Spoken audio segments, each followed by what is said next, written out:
Okay, had to get a little drink there after going through 10.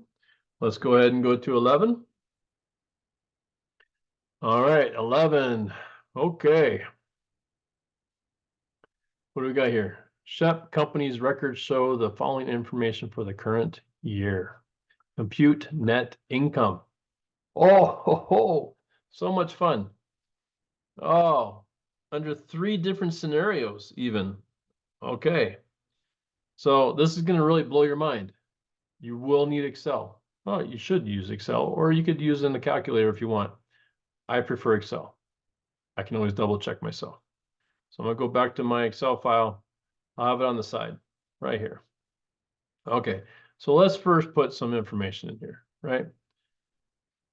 Now we can usually just copy and paste these. Let's try if we can do that. And copy, that's a Control C over to my Excel file. I'm going to do a paste. There we go. Beautiful. Okay. Now you're all wondering, how am I supposed to calculate this stuff, right? Well, okay, first of all, you got to remember this. And so we'll just pull this over here. And we'll just set it to the side. Now, we know we have assets, we have liabilities, we don't have equity. Okay, so how do we fix that? Well, this is called total equity. And so if we have assets, then we just have to subtract our liabilities and we have now equity. Ah, there you go. Copy and paste. All right. So now we have equity. Brilliant. Oh, now the bigger question. This is a real teaser, I'm sure. Let me move this over just a little bit so we can just use what we got. Okay, current year. That's all we're paid in current year. Okay. So now A, beginning, end of year. Oh, okay. So let's beginning, end of year. Okay, beginning, end of year. Let's do a little calculation here. It's important. This is the change, right? So end of year is 85,000 minus the beginning of the year gives me a $31,000 change in assets. If I just copy this and paste it into these other cells, then I've got $13,000 in a change in liabilities and an $18,000 change in equity. So equity is made up really of 3 components. I think they probably simplify it for you on the components. So let me magnify it a little bit. Equity is made up of, let's just put it down here. So I'm gonna have to put another row in here, insert. Okay, equity is made up of, let's say, stockholder equity. So shareholder equity. Let's call that common stock, just for grins. It's also made up of dividends, which is a reduction in equity. That means money that's being paid out to the shareholders. It's also made up of, we'll simplify this. Actually, we won't simplify it. It's usually called retained earnings, but they've broken out right now for your purposes, retained earnings into revenue and expenses. Revenue and expenses. Okay.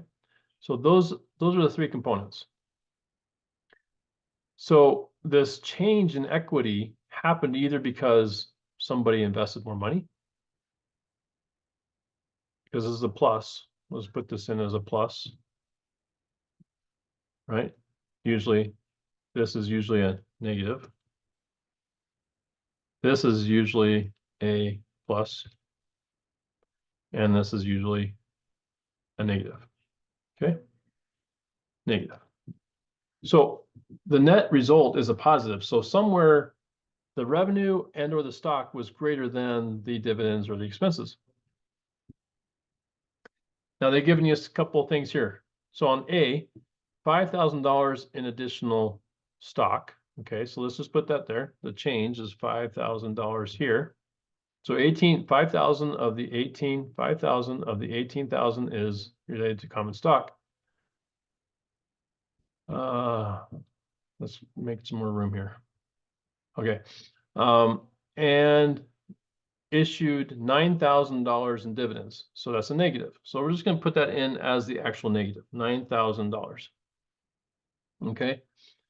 So the question is, what's the net income or loss? So let's simplify this into just net income, which is a plus, or loss, which is a negative.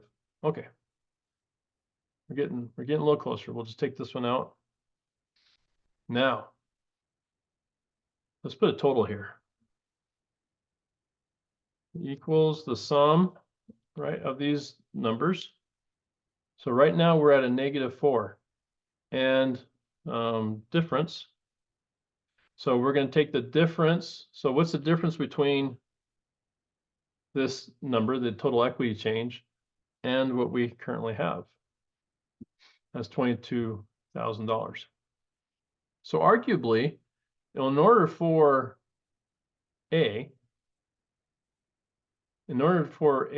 there be no difference here, A, which is the net income or loss for this scenario, has to be 22,000, because if we put in 22,000 here,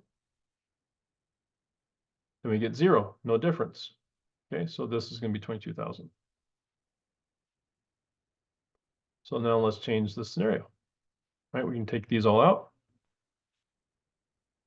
and we can look at paid an additional 15,500 in common stock, no dividends. So now what's the income or loss? All right, so in this case, we got $2,500 difference. So we can put $2,500 here, and it would be 0. Okay, so B is going to be 2,500. Now, I could simplify this. I don't have to put the net income in here, but because I want to make sure everybody sees what's going on, then I want to make sure that this difference is 0.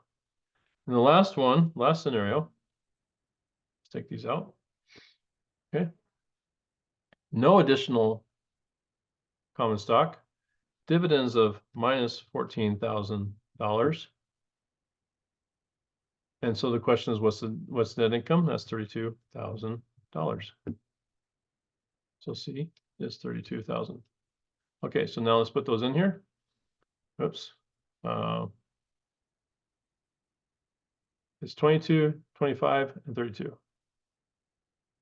22, 25, and 32. Okay. All right.